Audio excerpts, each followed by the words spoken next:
Habib Nagar police station లిమిట్లో మన CCS క్రైమోలు కానీ Habib Nagar police station అధికారులు కానీ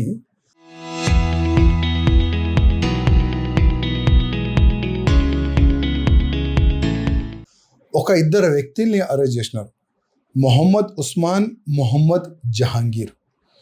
ఈ మొహమ్మద్ ఉస్మాన్, మొహమ్మద్ జహాంగీరు పెద్ద పెద్ద బిర్యానీ హోటల్స్లో ఈ మాంసం సప్లై చేస్తారు. వీళ్ళు ఏ మాంసం? గొర్రెల మాంసం. కానీ అదే మాంసంలో కలిపి ఈ ఆవు మాంసం కూడా వాళ్ళు ఆ హోటల్లో సప్లై చేస్తున్నట్టు. ఎందుకంటే ఆవు మాంసం చాలా చీప్ ఉంటుంది కదా, ఈ గొర్రెల మాంసం కొద్దిగా కాస్ట్లీ ఉంటుంది కదా. దాంట్లో వాళ్ళు ఇద్దరిని మన పోలీస్ అధికారులు అరెస్ట్ చేసినారు.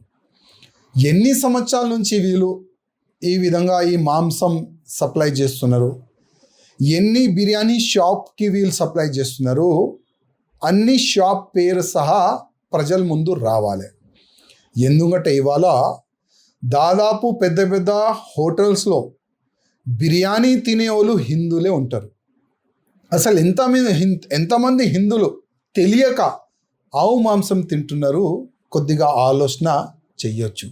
అందుకోసం మా ముఖ్యమంత్రి రేవంత్ రెడ్డి గారు, ఎందుకంటే హోమ్ మినిస్టర్ ఆయన దగ్గరనే ఉంది, లా అండ్ ఆర్డర్ డిస్టర్బ్ కావద్దు.